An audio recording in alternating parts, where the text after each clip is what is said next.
Hello and welcome to the podcast officially not endorsed by British tennis ace Jamie Murray.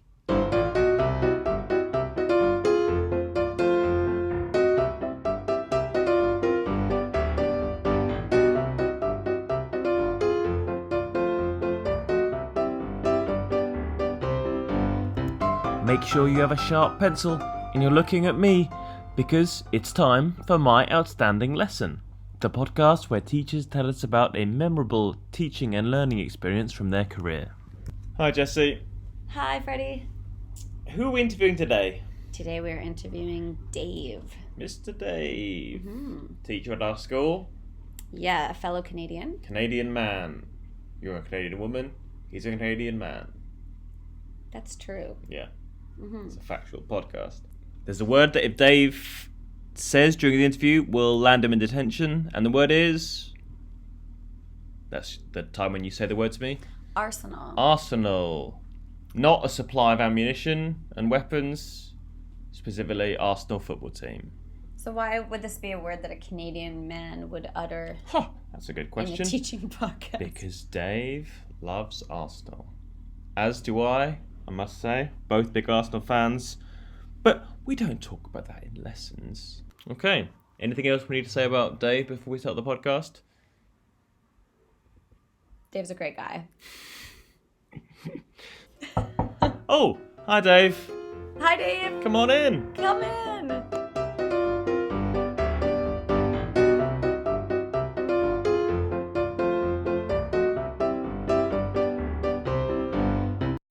We're here with Dave. Hi, what's up? Hi Dave. How's it going? Just doing all right. Yeah. Just living the dream. Welcome to the show. Thanks for having me, guys. Yeah, Really great to have appreciate Are it. you ready? I guess so, yeah. Let's play some games. Well, Jesse's ready.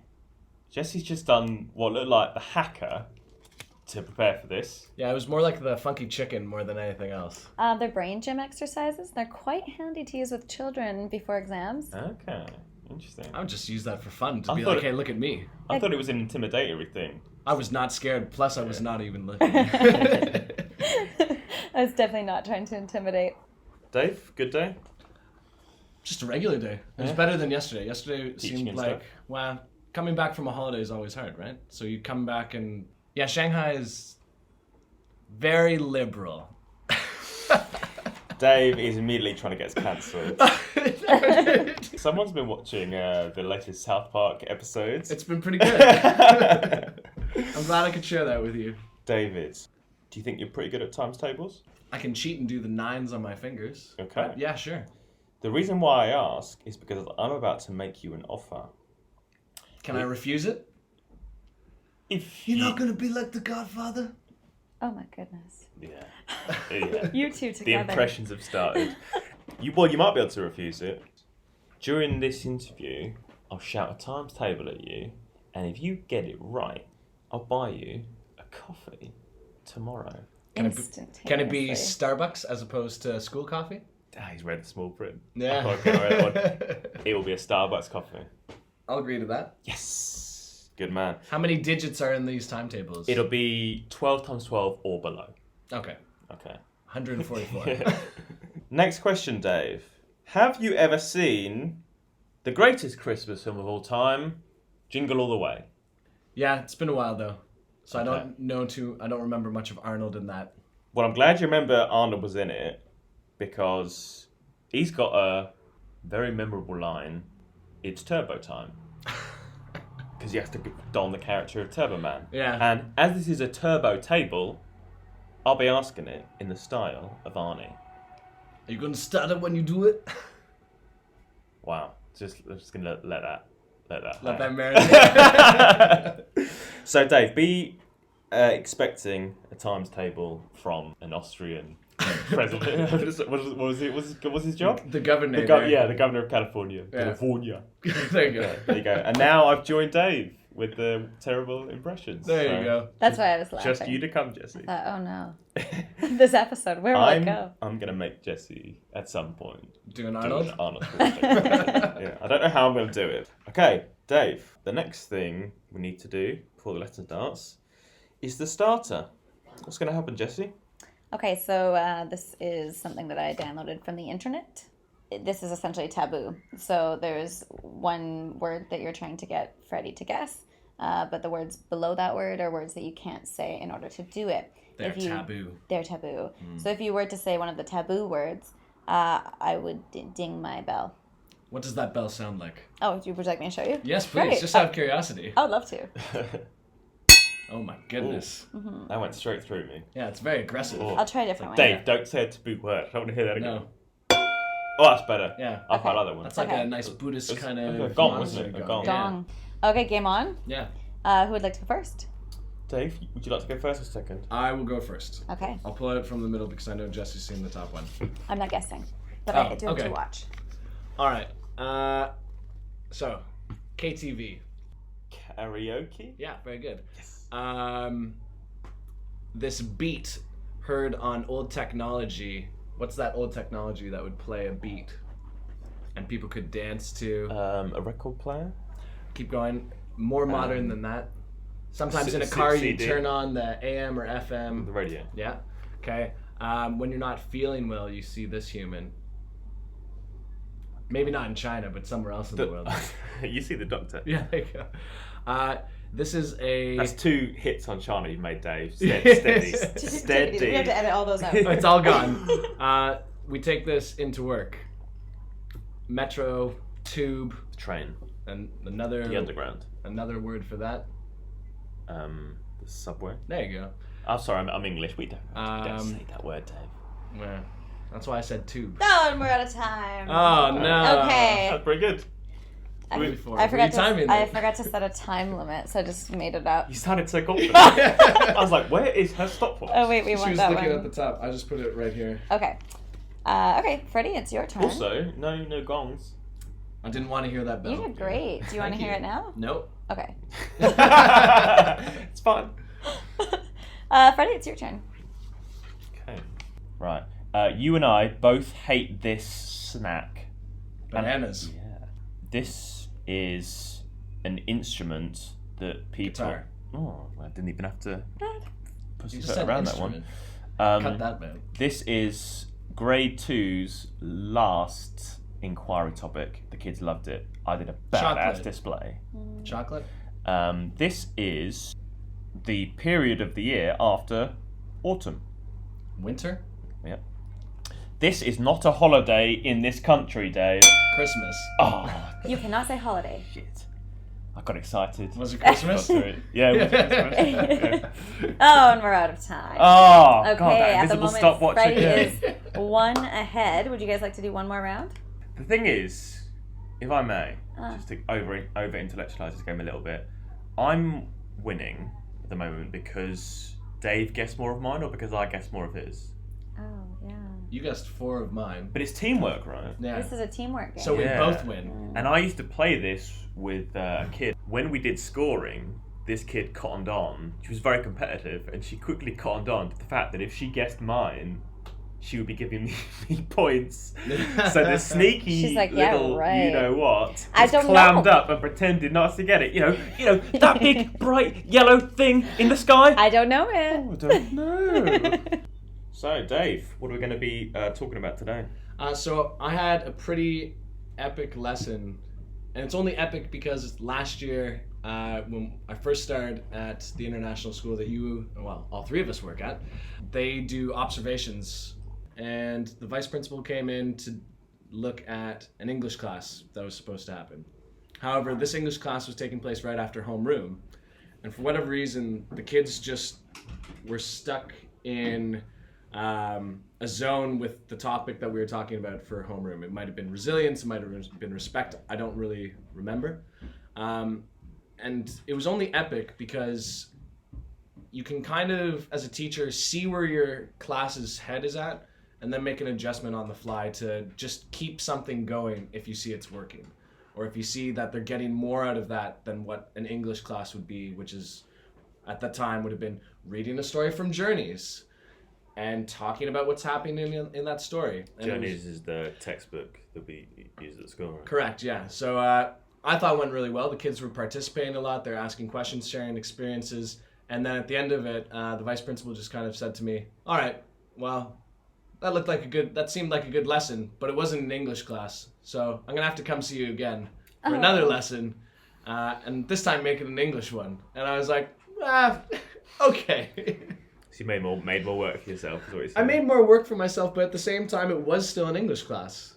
Yeah. Like, they were talking in English. They were sharing ideas. They were sharing opinions. Yeah, so it sort of seems to me like it's the eternal dilemma of teaching. It's like, to what extent should it all be planned and prescribed and set out for the children, and to what extent should we, like you said, go on the fly and improvise and allow lessons to sort of go where the children take them, or where the children's questions take them and where they want to go.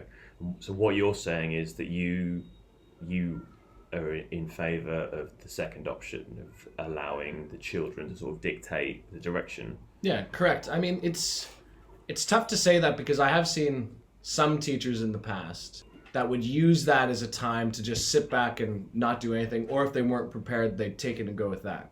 But obviously I was ready. Like, I was under the microscope to be observed, so I was ready for whatever class was going to be taught.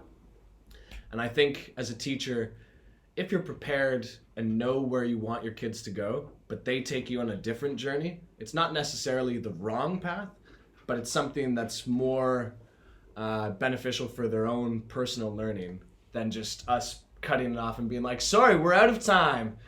Get out of here. More inquiry based. Well, exactly, right? You can see it as you're going along. And that's something that I think really good teachers can do. Toot to my own horn, but So a question I'd ask would be, if that is, a beneficial way for children to learn and for us to teach, then why not do that every day? Why not do that every lesson? I think because at the end of the day, school is a results-based system, and parents, not just in China but around the world, are always looking for like a solution to a problem, right? If the kid's bad at math, they have to get an A to become better at math. Or if they are getting an A, it shows that they're good at this thing, as opposed to just not how they got to that. Because you can teach a child to remember things like a robot, but it doesn't mean that they're actually keeping any of that knowledge in them. They're just spouting it out as an answer because that's what you said. Yeah, it's interesting. What do you think about this, Jesse? I noticed a lot, especially this year, we've taken on more units, right? So we're trying to really fire through everything, and that's good. I mean, I think it makes sense that it's like we want to expose them to more things, we want to keep things interesting, but it's so frequent that you teach a lesson and then afterwards you're like, oh, we should go in this direction, this direction, this direction, this direction, and it's not just them taking them in the direction, it's you as well, where you actually reflect upon what you've actually done, and it's like, if I had more time. And I think you and I, because we've talked about this before, if we have that kind of blanket space as teachers to kind of fall back on, it's like, okay, we've got a week here and another week later on that's like just cushion to be like, okay, we didn't cover something enough. We can extend out this idea or this thought or the system of the body that we're learning about now. Then it makes it easier to kind of let the kids choose where they're going, instead of already having an idea of where they might go. And that could be hit or miss depending on the group of students you have. It's funny, I actually did it today and I kept thinking, so I'm the coordinator, right? So I'm supposed to be keeping everyone on the same page, and I kept thinking, like, I could move on. I've already taught it all, but I just really wanted to do this one last activity, and so I didn't move on. But that's fine. Which is great. Yeah, that's human nature as like a teacher, realizing that like either they haven't gotten a concept or there's something else that you can do to provide them with more information. When I was training a few years ago, I remember I was teaching a science lesson. I've not done this recently. It's sort of dependent on the school and the children, but I used to start every lesson at this school with the kids sitting on the carpet. And it sort of sounds a little bit twee, but it worked quite well at that time. And I remember giving the introduction, and it was all about space. I can't quite remember precisely, but generally about outer space. And I remember the intro was supposed to be sort of 10-15 minutes max, and then they would go off and do their stuff, and they were so enthused about the subject a lot of kids are with space, that they just kept asking questions. And it just so happened at the time I'd just finished reading like a space book, so I had a few. So you had all this knowledge. I had a few in your good head. nerdy facts.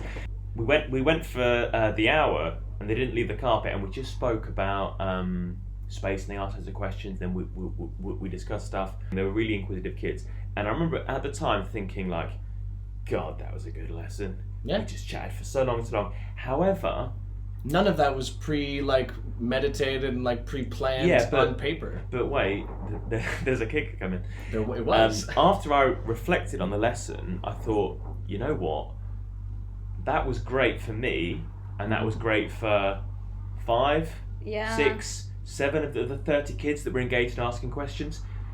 As we all know, there is not going to be a class where every kid is sat bolt upright, really interested, asking questions, hanging on your every word. So what I would say is, I wonder if those kind of lessons are great for a small to middle-sized minority, but then, or maybe even a majority, but there'll be some kids who won't get anything from the lesson. And I think the difficulty is with a lesson like that, there's going to be no to little differentiation, and it requires a certain amount of intrinsic motivation. There you go. Oh, someone ding the bell. Ding! It's gone. The plate's been thrown away. And if you don't have that, I just worry that maybe those 2, 3, 4, 5, 6 kids that don't have that are kind of being left, and then at the end, what does that kid know that they didn't an hour before, or what can that kid do that they can do an hour And so before? that's the thing, I think, it's if you want to take a lesson off the cuff like that,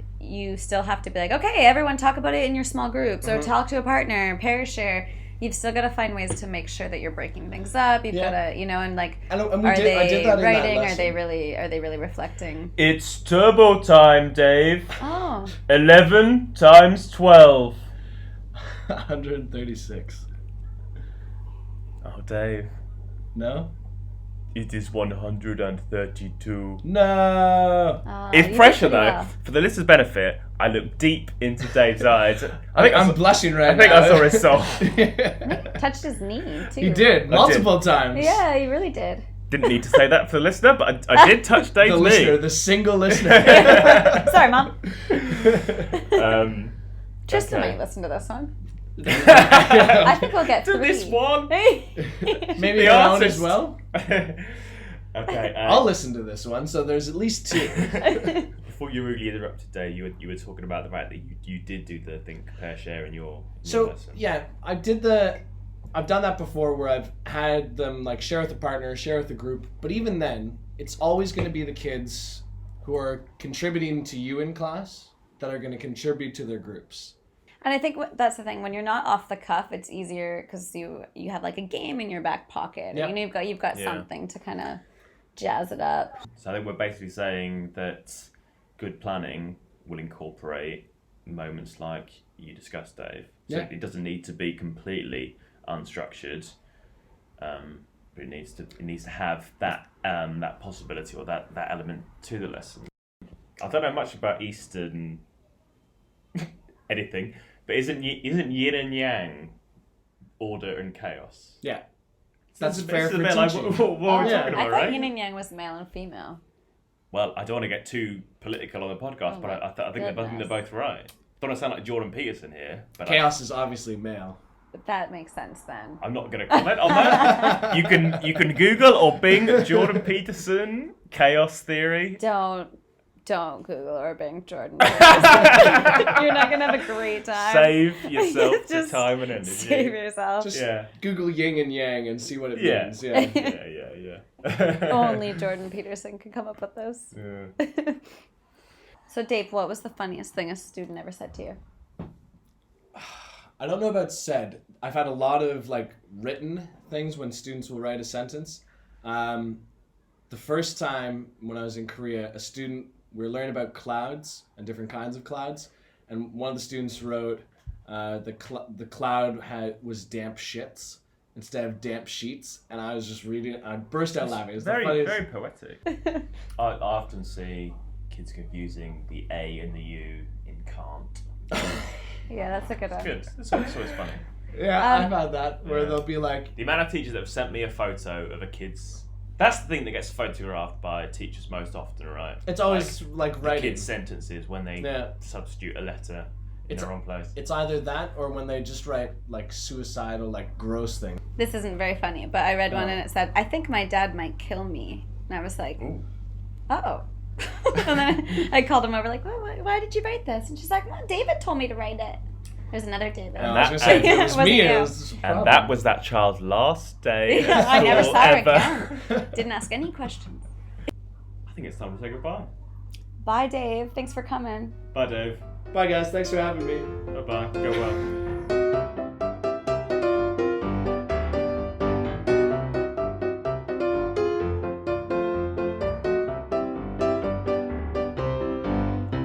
That was Dave. That was Dave. He likes to go off the cuff in his lessons, and he went off the cuff for us. That's what he does. He went off the cuff, but he didn't go off the cuff enough to mention Arsenal. You're right. He's safe. He did not end up in detention. Jesse's just so bored with talking about Arsenal football. You can tell her eyes are like... Sometimes I forget what they are. What's Arsenal? Sports and balls. Did look at that. He also made a little bit of a hash of his times table, but to be fair to him, they didn't see how close my face was to his. True, yeah. Yeah. So. And also, I was struggling with it, so I can't judge. You're like, is it right? Is it not? I'm like, oh, 11's usually easy until you get over 10. Now what? 11 times 4, that'd be fine. 44. That one is. Yeah. That is what that one is. Should we look at some reviews? Oh, let's look at some reviews. Okay. This one's called Passionate Teaching. It's great to hear teachers share their experiences and suggestions for the classroom. It's also awesome source to know they're just humans who care just as much as parents for the lives and well-being of their students. Awesome sauce. I like the fact that awesome source is there because he's clearly listened. Yeah, he's clearly listened to the podcast, And which we really appreciate. I think that was in like, I don't know, the middle third, last third. So Yeah, he's done well. Thank you to our friends, family, and colleagues who are listening to the podcast. Thank you. Basically, should we say overwhelming love for the pod? I would say we've had just overwhelmingly positive reviews, particularly this one called Partridge. The guy sounds like Alan Partridge. Thank you, GGB, BGFHBJ. Well, I'd say, first of all, Alan Partridge is a national treasure and actually a bit of an inspiration. So, if anything, that's a compliment. So, As a Canadian, I don't know very much about this. okay, But that's I'm lunch. complimented if you're complimented. Yeah. Thanks for the reviews. Keep them coming. Yeah, please do. I think it helps the algorithm.